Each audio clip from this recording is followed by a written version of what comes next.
Thank goodness for that. The RSPCA was able to organise someone to just swoop on in here and take the little guy to get some medical treatment. Sounds like he's going to be just fine. Again, nice work. You did the right thing. Sorry, it's just one of those days. I'll just take this and then I'll show you another site.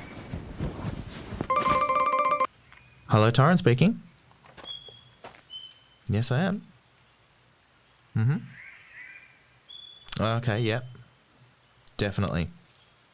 No worries, I'll meet you there in, say, 30 minutes? Perfect. Speak to you then. Alright, change plans. That was a resident who lives in Caloundra. Apparently a bat colony has moved into the bushland behind their house, and they're not exactly stoked about it. This is actually perfect, because this kind of thing will be one of your key responsibilities. Also, it's always good to get a fresh pair of eyes on these things. Maybe you'll see things differently. We better get a move on.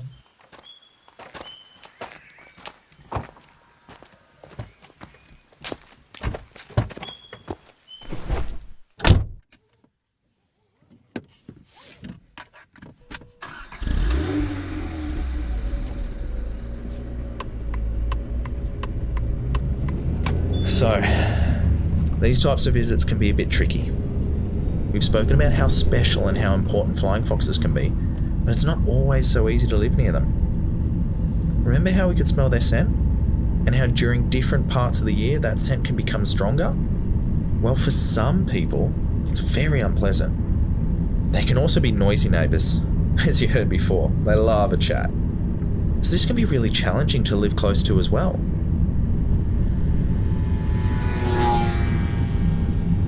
Another thing that makes them a sometimes difficult neighbour is that they can be pretty messy. Like I said earlier, their diet consists of nectar and pollen and fruit, so their droppings can stick to things like cars. They can be very frustrating for people living nearby. It's very hard to clean off and can damage the paint. One of the tricky things with handling these sorts of situations is that flying foxes constantly move around in search of food. So somewhere that didn't have flying foxes, say, 6 months ago, might have 20,000 new residents move in today. It's hard because the thing is, they're losing a lot of their habitat. We love living near the beach, don't we? Yeah, so do they. And they were actually here first. To make space for our homes, we often chop down the trees they call home. Also, because of global warming, bushfires and other natural disasters are becoming more frequent. These events can destroy their homes, and so they're living closer to us humans because they've got nowhere else to go. And that's where situations like this arise. It's a tough one, isn't it? Okay, we're here. Now we're meeting Sam. They've lived in this area for over 20 years, and a few weeks ago, a large colony of flying foxes moved into the bushland behind their house. Let's go and have a chat and see what we can do.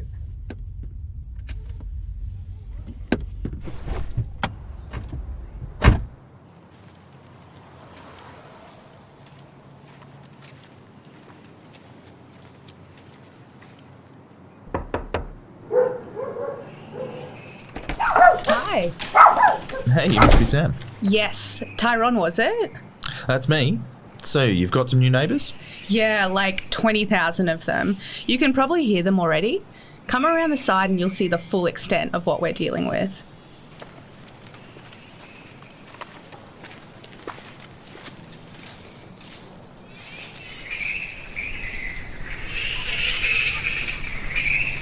It's loud, isn't it? The whole street is pretty upset about it, and the smell is intense, as I'm sure you can tell. Yeah, that's a pretty big roost, and very close to your houses here. It's been a bit of a nightmare to live next to be honest. I'm a shift worker and the noise keeps me up. Our dog Stringo keeps barking at them. We just got a new car and it's absolutely covered in their droppings.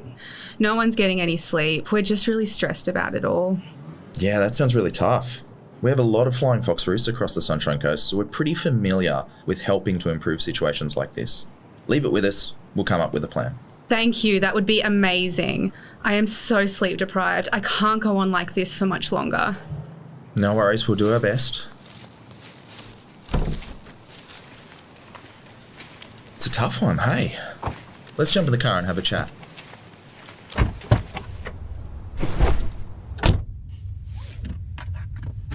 This is going to be hard, but we do have some options.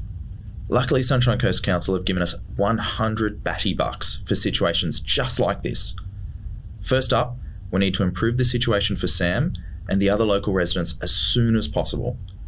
But we also need to consider the well-being of the flying foxes. We need to find an answer that is sustainable and works for both humans and flying foxes. So there's a few things we can do to help. First up, there's dispersal. Flying foxes come home really early in the morning. If we use things like smoke, loud noises, lights, or at sunrise, we can scare them away. However, there is a catch. There's no guarantee the flying foxes will leave forever. They could come back a few weeks later. So we have to keep doing it for a really long time, which is also pretty disruptive to the neighbours. Now, if the flying foxes do leave this area, they might just go somewhere nearby. Something else to consider is that this method is actually quite harmful for the flying foxes. Imagine getting scared every night when you try to go to bed and having to run to another room. Lastly, you need to think about the price. It's really expensive. It's 90 Batty Bucks, so you'd be using nearly your whole budget. But I guess there's a chance they will leave this area. Option 2 is to make a buffer. By removing some of the trees or using sprinklers, we're able to push the flying foxes back a little from the houses, so they're further away, which makes them a little less noisy and smelly. By using this method, we haven't bothered the flying foxes too much, and there's little impact on the environment. Sounds pretty good, hey? But they will still be there, and some people may still be affected. Creating a buffer costs 30 Batty Bucks, so it's a start, and you won't break the bank. But you haven't really solved the problem because the flying foxes will still be there. The third option is making a flying fox habitat or home somewhere else. By planting trees and building creeks away from houses, it gives flying foxes food and habitat away from people, which means less impact on humans like Sam. And the flying foxes are happy too. Awesome, right? Problem solved. Not quite. It can take up to 20 years for the new habitat to be ready, so it doesn't get rid of the problem right now. But, on the plus side, it only costs 20 Batty Bucks. And lastly, we have option 4, education.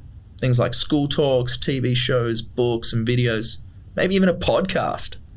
Anything to teach people how important flying foxes are to the environment. This means more people understand how important they are in keeping our forests healthy, and they may not be so angry towards them. It doesn't damage the environment, and it only costs 15 Batty Bucks. Alrighty, it's time for another activity. Click pause and draw a table for the 4 methods to improve the flying fox situation. Create columns for the cost of each option and list the positives and negatives.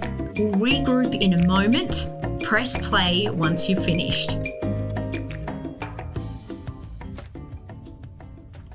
Alright, what do you reckon? You've got 100 Batty Bucks and we need to solve this issue ASAP. What's your first point of call? If you choose the dispersal method, go to episode 5. Maybe you want to try and build a buffer. Head to episode 6. You think a new habitat will help Sam and the other residents get their life back on track. Scroll down to episode 7. And if you think education is key to kick things off, click on episode number 8. But quick, Sam is losing her patience.